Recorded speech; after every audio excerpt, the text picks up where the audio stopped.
Hi, welcome back to Joe's RC Corner, and today we're back on the Sig Super Chipmunk.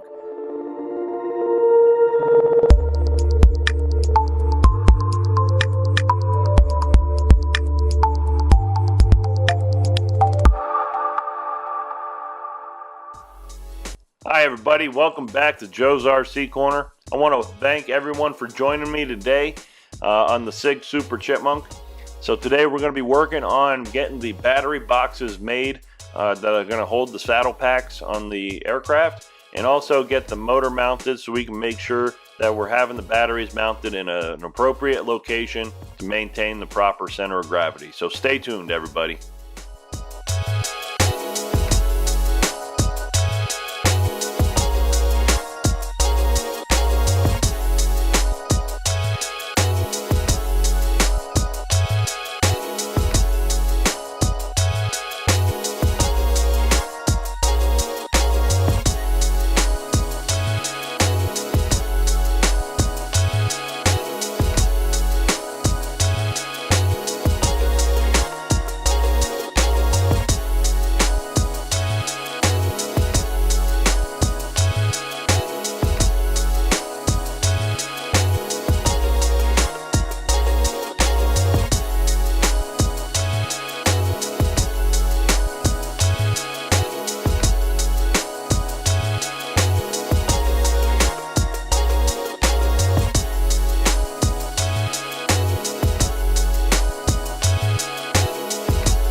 Okay, so as you can see from the time lapse here, this is where we are currently. So before I started making the boxes for the batteries, what I wanted to do was to get a rough center of gravity on the aircraft first from the balance point.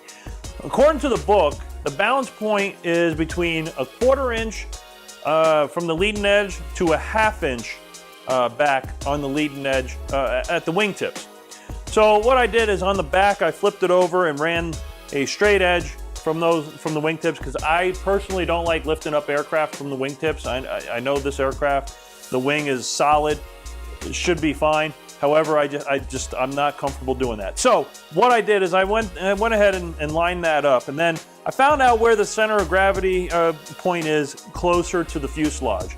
So I went ahead and it's basically it's just in front of the landing gear mounts in the wing, so which is perfect. So if I pick the aircraft up at that point with the batteries where they are right now, it comes out just slightly nose heavy with the batteries in this exact position right here, which is actually right where I want it. That's perfect.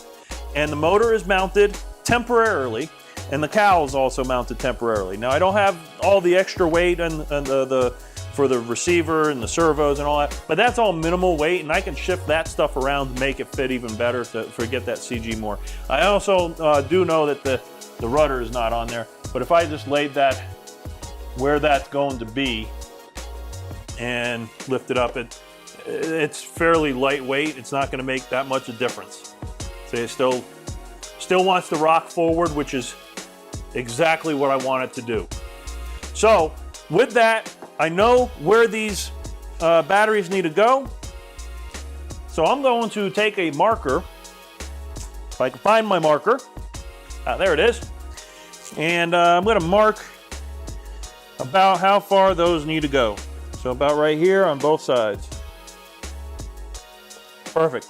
So now I know where that's going to go. I can take the wing off. I can take the fuselage halves off, clean up the surface here, and then start working on building these boxes. So keep watching. We're going to be on the time lapse for that portion of it.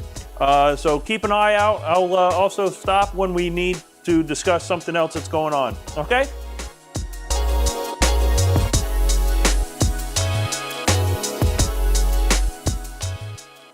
Okay, so now we have the fuselage sides off, the wing off. As you can see, I got the temporary motor mounted. It's not permanently mounted yet. I got to put in the bolts with the nuts on the other side of it still. I just have 2 simple wood screws. And also you'll see here where I got the wires just shoved in here right now, but basically this area right here is also going to be filled in with a hardwood.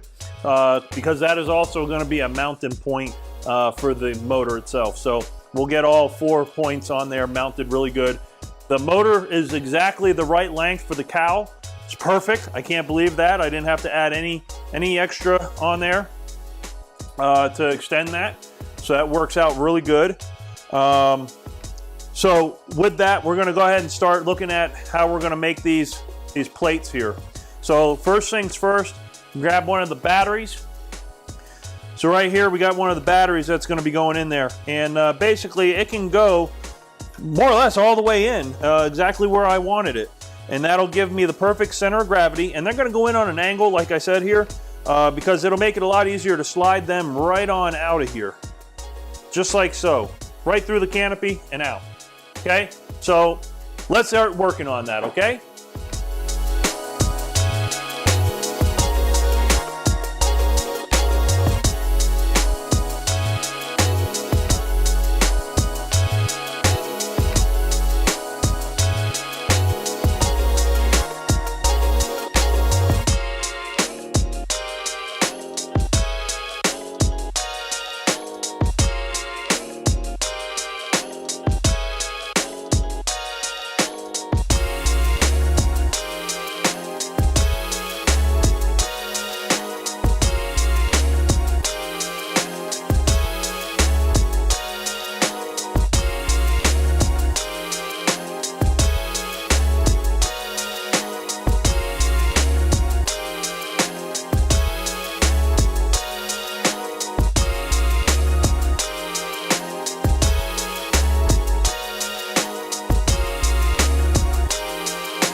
Okay guys, so I got one of the battery compartments already completed here.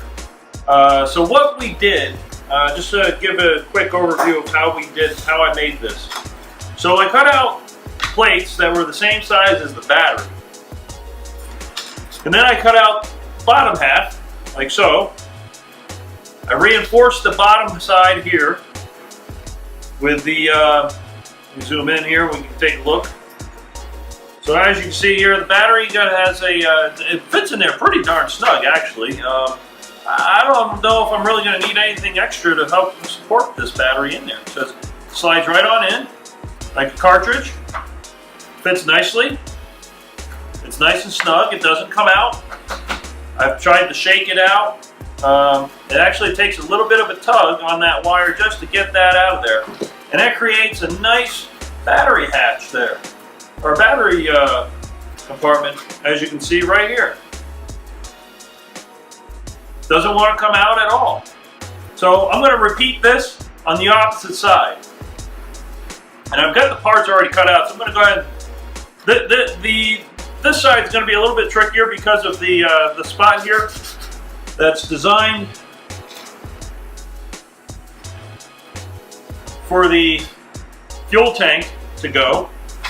But we're going to get this in there just about the same way. I may actually have to fill this section in.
Okay, so welcome back. So I went ahead and I finished up the 2 boxes for the batteries. So I'm going to zoom in and let you take a quick look here.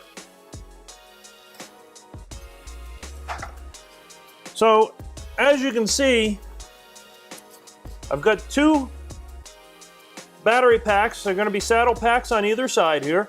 And the wiring is all coming out this way. I'm going to probably have some sort of plug on either side here that these will be able to just plug into. I'm trying to figure that out.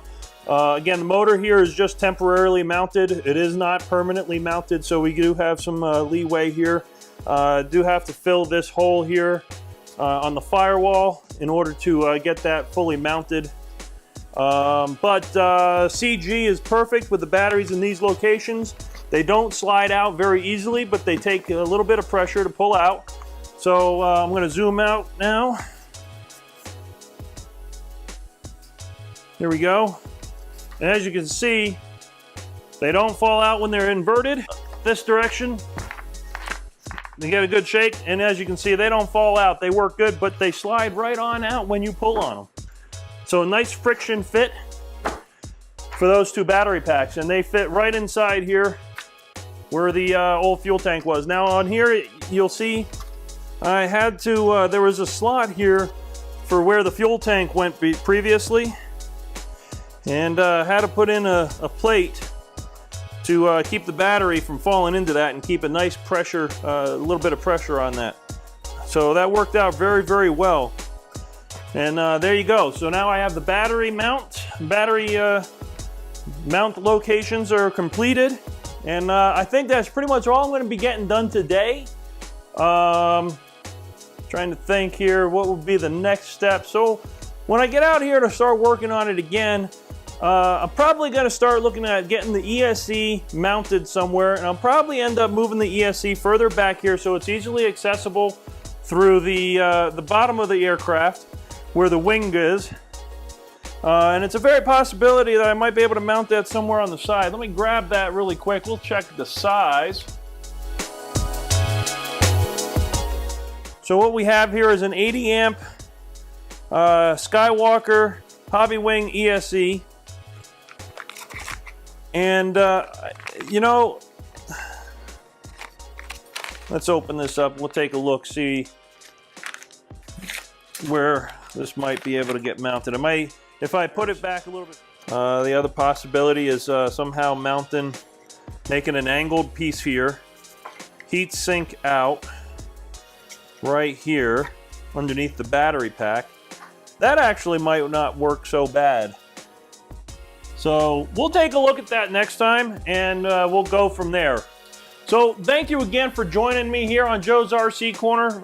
We got a lot done today. We got these battery boxes made up, and we're going to go ahead and start looking at doing the ESC mount somewhere in this vicinity here, underneath the fuselage plastic, right underneath the battery. If there's room, there's a possibility I could put it on the side here. We'll have to look at how much space is available. But once that's done, then we'll start working on getting that fuselage sides mounted permanently and getting that hatch completed. So again, thank you very much for the great support. And all the new subscribers here on Joe's RC Corner, I want to welcome you personally. Please hit that subscribe button and keep an eye out for the next video coming up. And remember, keep building and keep flying.